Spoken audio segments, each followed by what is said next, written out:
Last video of the day, we have squares are actually 83.2% circle. So I was playing around with this website where you try to draw a perfect circle and it gives you a score I love Neil Fun. based on how close you were. But then I looked online. Yo, how's this guy getting 97 on the circle game? I think he's just cheating.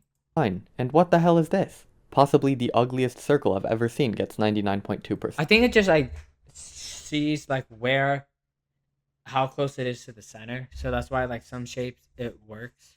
And I first assumed this was photoshopped or something, but here are 3 more images from different people. Now, there is no objectively correct way to measure how circular a shape is. But this sure as hell does not deserve 99.4%. So what I don't know how that got 99.4%. I'd like to do this video is try and come up with some different ways to measure this number. And to make things more interesting for you, here are 14 shapes, and we're going to measure the circularness of each one. Take a guess. Which shape will be the most circular? Which shape? Well, if you could see, based on the percent he gave, this little triangle thing is the most circular. Least circular is like that equation shape thing that like goes on forever. Shape will have the highest percentage. We have a square, a semicircle, a right triangle, an ellipse, a star shape, 4 circles, a very long octagon, a Venn diagram, a ring, this parabola shape, the X-pentomino, pizza slice, the rest of the pizza, and the Mandelbrot set. It's gonna be the pizza slice. He's rage baiting us. Alright, lock in your guess and let's start. My first idea was to take the shape, draw a perfect circle with the same area as the shape, and now we move the circle around to try and overlap as much area as possible. And the logic behind this is, shapes that are not very circular, like this rectangle here, will only have a little bit of overlapping area, while shapes that are really similar to a circle will have a lot of overlapping area. So the idea here is pretty simple. The more area you can overlap, the higher your percentage will be. I mean, that sounds right. Alright, here's an example. Let's measure a square. First, draw a circle with equal area. Now we move the circle around and we try to overlap as much area as possible. This happens when the circle is directly centered on the square, in which case 90.9% of the circle's area is over. Whoa. Every circle's 4 radius, blah, blah, blah. I don't want to do math. I'm gonna assume he's right. Overlapping. So that is our circularness measurement. Squares are 90.9% circular. Okay, so I see what he's saying, that like the amount of area that they both encapsulate proves that squares are 90% circle. Okay, I understand now. Now let's try a semicircle. This calculation is a bit... Wouldn't a semicircle just be 50% circle because it's half? More difficult because we need to figure out where to place the circle in order to get maximum overlap. Oh, you're trying to go for maximum overlap. Okay, I understand what you're saying. Turns out that the circle needs to be around here, which leads to 78.4% overlap. So that's our measurement for semicircles. And we keep going. The isosceles triangle measures 77.5%, the ellipse measures 78.4%, which, strangely enough, is exactly the same as the semicircle, and I don't know why. If you manage to figure out why, let me know in the comments because I have no idea.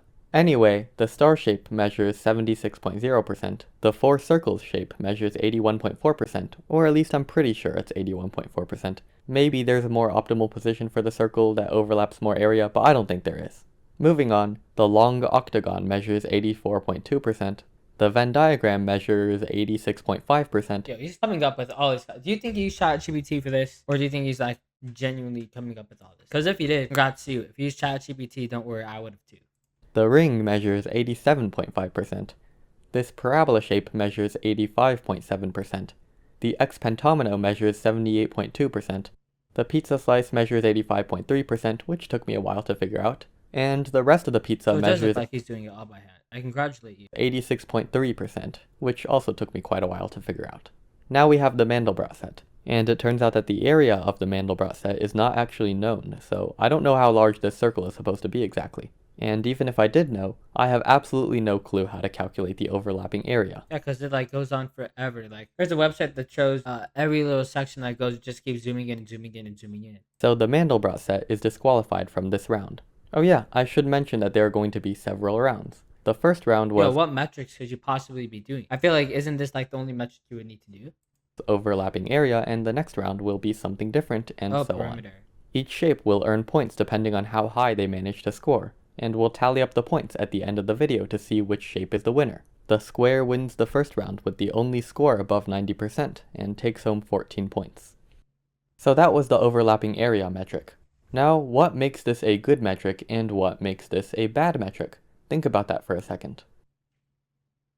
Alright, first let's talk about the good part. I think the good part is that it shows how much area they both encapsulate. A bad thing could be that, like for the semicircle, it's really half of a circle, so making it 78.4% of a circle doesn't make sense. There are 3 important things I would like you to pay attention to here. First, if we have a shape and we make it more rounded, then the overlapping area will be greater, so our measurement will be greater. This is exactly what we want. If we make a shape rounder, it will have a higher circularness. Second, let's try to measure the circularness of a perfect circle. Well, we simply draw a circle of equal area, and 100% of the area is overlapping, so the circle's circularness is 100%. Okay, This is not the case for any other shape. Only circles are 100% circular, which again makes sense. Yeah. Third, a big square and a small square both have the same circularness because the circle that's used to measure them scales with the square, if that makes sense, because of the equal Makes perfect sense. area thing. Alright, we'll come back to these 3 things soon. Now, remember when I said that there is no objectively correct way to measure circularness? While that is true, we still want to have some rules throughout this video, otherwise we'll end up with completely ridiculous measurements. So here are our 3 rules. Number 1, the more circular a shape gets, the higher its circularness should be. Well, doesn't that just make sense, like, genuinely? Pretty self-explanatory. Rule number 2, a perfect circle should have circularness 100%, and it should be the only shape with circularness 100%. And rule number 3, circularness should not depend on size. If you have 2 squares and one is bigger than the other, they should still have the same circularness. Okay. Now, as we just saw, the overlapping area metric satisfies all 3 of these rules, so we can consider it a valid metric. However, there are still some weird side effects. For example, consider this ring. It's very thin, so it doesn't have much area, meaning the circle we use to measure it will be pretty small.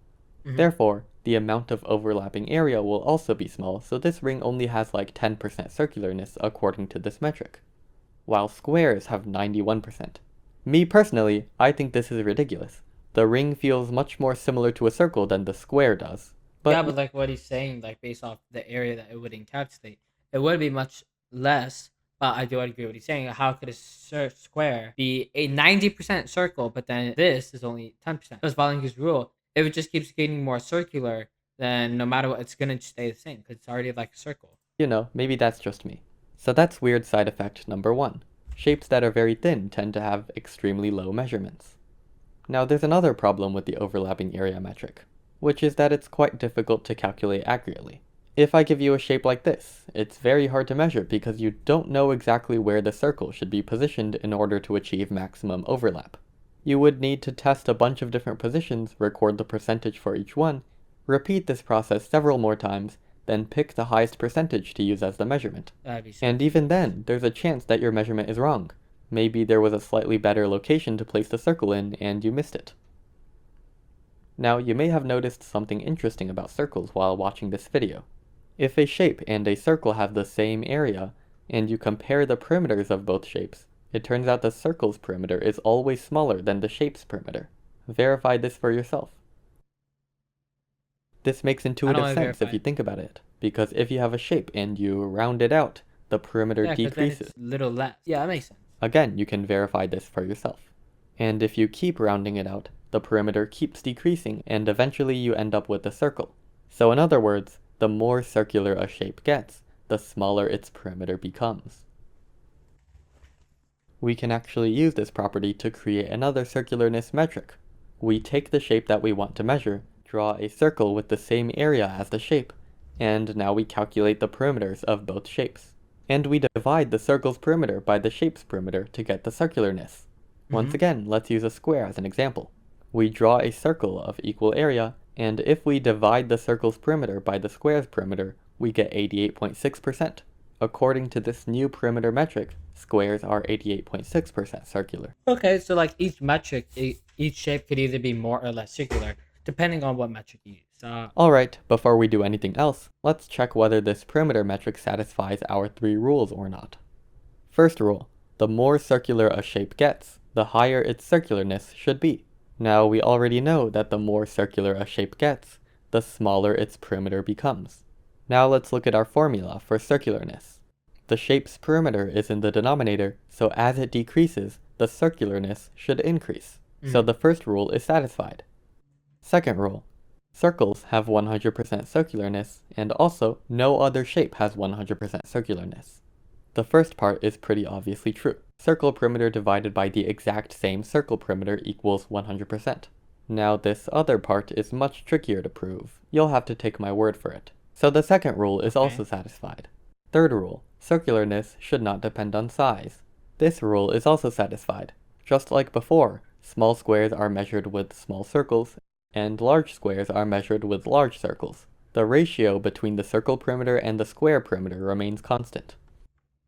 Now here are some problems with the perimeter metric. Look at this shape. I think you'll agree that it is somewhat similar to a circle. It's basically a spiky circle after all. Now if you measure the circularness of this shape, it turns out to be something like 20%. Because like the perimeter is such off compared to like it's so riggedy compared to the smoothness, it's just gonna be completely off. Perimeter of this shape is so massive. Now remember that squares have 88.6% circularness, and the spiky circle has 20%. Now maybe you disagree with me. Maybe you think that this is perfectly reasonable, but I don't really think so. I consider this a pretty big flaw with the perimeter metric. Because that looks a lot more circular than the square, but then square is more percentage circle than this. The details matter much more than the big picture, if you know what I mean. If I take a circle and I modify a really small part of it, the circularness can drop significantly. Now the benefit of the perimeter metric is that it's really easy to calculate. All you need to do is find the perimeter and area of the shape, and using these two values alone you can calculate the circularness. Alright, now let's run the calculations for each of these other shapes. The semicircle measures 86.4%, the right triangle measures 73.4%. Wouldn't that... Okay, never mind. The ellipse measures 91.7%, the star measures 51.7%, the four circles measure exactly 50%, the long octagon measures... it's just like half of a circle when you think about it. 90.2%, the Venn diagram measures 95.1%, the ring measures 70.7%, the parabola shape measures 87.1%, the expantomino measures 66.1%, the pizza slice measures 84.2%, the rest of the pizza measures 79.3%, and the Mandelbrot set is 0%. So here is every... Why do you even include it? I bet like every single metric is just going to be 0% unfindable. One's point earnings for this round. Oh, and also I made a mistake in round 1. Here are all the updated and corrected point values. The square is in second place with 25 points, the ellipse is in third place with 20 points, the Venn diagram takes first place with 26 points, and the parabola shape is tied for third place. And I'm sorry to whoever picked Mandelbrot set. Well, metrics 3 and 4 are going to be kind of similar. Here's metric 3. You take the shape and you draw the circumscribed circle, which is the smallest possible circle that contains the whole shape. So it's just like the area of what it would be if the area of that it would be encapsulating if it was surrounded by the smallest possible circle. Now we divide the shape's area by the circle's area, and that is the circularness. Let's try it on the square. We draw the circumscribed circle, and let's say the square has side length 2. It doesn't matter, any number works. By the Pythagorean theorem, the diameter of the circumscribed circle would be 2 square root 2, so the radius is square root 2. Now we divide the square's area by the circle's area, and we get 63.7%. The idea behind this metric is, the rounder a shape is, the more area it will take up relative to the circumscribed circle, and therefore, its circularness will be higher. Yeah, makes sense. Now, I'm not going to bother going through the 3 rules again. You can verify for yourself that this metric does indeed satisfy all 3 rules. So let's go ahead and finish the 14 shapes. The semicircle measures exactly 50%, the right triangle measures only 31.8%, the ellipse measures 50% also, the star measures 35.7%. Wait, that's going to be 75%. 4 circles measure 68.6%. Wrong. The long octagon measures 55.8%, the Venn diagram measures 71.5%, the ring measures 88.9%, the parabola measures 54.3%, The x pentomino is exactly the same as the square, coincidentally. Wow. The pizza measures exactly 50%. The rest of the pizza measures 83.3%, and yet again, I'm not really sure how to calculate the Mandelbrot set. But just looking at it, it looks like it's going to come in last place again, so it doesn't really matter. Alright, let's add up the points. Square is still in second place, ellipse has fallen out of the top 5 entirely, Venn diagram is still in first, the ring made a big comeback and is now in third, and so did the rest of the pizza. So this is a pretty simple metric, but it has a few problems. If you look at this shape, which is just a circle with a couple spikes sticking out of it, you'll notice that the circumscribed circle is pretty big because of the spikes. Wait, it looks just like a bone. And this causes the circularness to be much lower than it probably should be. Also, you can modify the shape in some crazy ways, and the circularness will not change at all because the circumscribed circle is still the exact same way it was before. In other words, what goes on near the center of the shape doesn't really matter at all. You can mess around with it, and as long as the area of the shape and the circumscribed circle don't change, the circularness won't either. Our fourth metric is kind of the opposite of our third metric.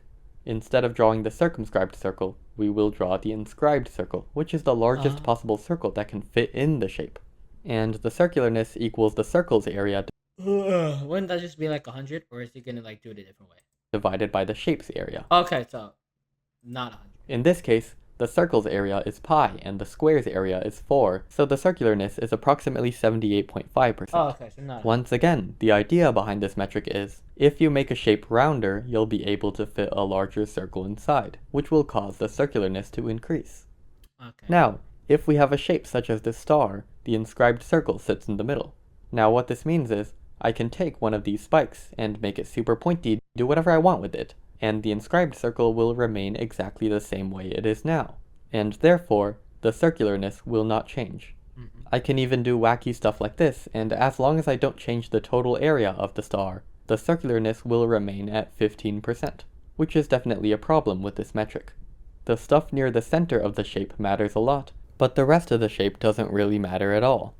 Alright, now let's calculate the rest of the 14 shapes. The semicircle measures exactly 50%, the right triangle measures 53.9%, ellipses are yet again 50%, the star shape is 13.0%, the four circles is 25%, the long octagon is 43%, the Venn diagram is 62.2%, the ring is only 12.5%, which is another problem with this metric by the way. Shapes that are thin score extremely low. This is a pretty terrible metric if I'm being honest, there are so many problems. Anyway, the parabola shape is 66.3%, the x pentomino measures 31.4%, the pizza slice measures 66.7%, and the rest of the pizza measures 30%. And the Mandelbrot set actually does decent this time. Oh wow. Alright, let's tally up the points. I can actually have a score. Oh, also I messed up the star calculations. Now let's tally up the points. Square is now in first place. The ellipse is in 5th place. The Venn diagram is tied for first. The parabola shape is in 3rd. The pizza slice is in 4th. And the rest of the pizza is tied for 5th. Now for our last metric, we're actually going to go back to the website at the start of the video. What metric does this website use? Well, you'll notice that there is a dot in the center of the screen, and we're supposed to draw our circle around the dot. And you'll notice that our drawing starts off green, but as we start moving away from the dot, it becomes red, indicating that we're drawing a bad circle. The same thing happens when we get too close to the dot. To get a good score, you must maintain constant distance from the dot. Yeah, that's what I thought. Like, as long as you have somewhat of a constant length between the side and the dot, you can do like pretty odd stuff. Sense, because that's what a circle is. Now the problems with this metric are, if you draw a perfect circle but it's not centered on the dot, the score will not be 100% because you are not maintaining a constant distance from the dot. So immediately, we already know that this metric does not satisfy the 3 rules from earlier. Perfect circles should always have 100% circularness, which is not the case here. And it gets worse. The same shape can have multiple different circularnesses depending on how you draw the shape. For example, look at this shape. And also here's the dot. If you started drawing from here, then most of the shape would be green, and the only red part will be when you get closer to the dot. so your score will be pretty good. However, if you started drawing from here, then you immediately move farther away from the dot, which makes the rest of the shape red, so your score will be much worse. We'd like to modify this metric a little bit to fix up these problems. The first thing we're going to do is always move the dot to the center of the shape. This way, even if we draw a perfect circle that's not centered on the dot, we will still get the score we deserve. But what if we draw a semicircle? What is the center of a semicircle? We need to be more specific about what we mean by center. Yeah, where is the center of a semicircle? We will use the centroid, which is the center of mass of the shape. Oh. This way there is no confusion. Now, our circularness will equal this length divided by this length. The distance to the closest point on the boundary divided by the distance to the farthest point on the boundary. Once again, let's use a square as an example. The centroid of the square is right in the middle, and the circularness equals this distance divided by this distance. So the circularness equals 70.7%. Now, if I'm being honest, this metric is pretty terrible. It's probably the worst out of the 5. For example, this shape has its centroid here, so its circularness is this inner radius divided by the outer radius. So a very small number, which shouldn't be the case for a shape that is basically a circle. Another problem with this metric is that it only takes into account the closest and farthest points from the centroid, and all the other points on the boundary are neglected. Which means, this ellipse has the same circularness as this mess, because the closest and farthest points from the centroid remain unchanged. There are a lot more problems, but let's just go ahead and calculate the rest of the 14 shapes. This will be the final round. The semicircle measures 39. What do you think is winning? I think it might either be the ellipse or the square. I think the ellipse is going to win. 1%. The right triangle measures 31.6%. The ellipse measures exactly 50% for the third time in a row. Ooh, maybe the square. The star shape measures 38.2%. The four circles measure 17.2%. The long octagon measures 49.0%. The Venn diagram measures 57.7%. The ring measures 33.3%. The parabola shape measures 57.3%. The X pentomino measures 44.7%. The pizza slice measures 50%. The rest of the pizza measures only 11.4%. And I have no idea where the centroid of the 0 Mandelbrot set is. So I'm going to give it 0% again. Why'd even include it? Alright, after tallying up all the points, the square wins first place with Do it! I called it. 63 points. The Venn diagram comes in second, and the parabola shape comes in third. And here are the rest of the rankings. And shocker, the equation thing was last place. All of the rankings seem pretty reasonable, if I'm being honest. So yeah, that's all I have for you today. I really hope you enjoyed. This was a really fun video. That was an amazing video. I now know that a square is very circular. And at max, what is that max? Like 90-something% circular. All right, W segment.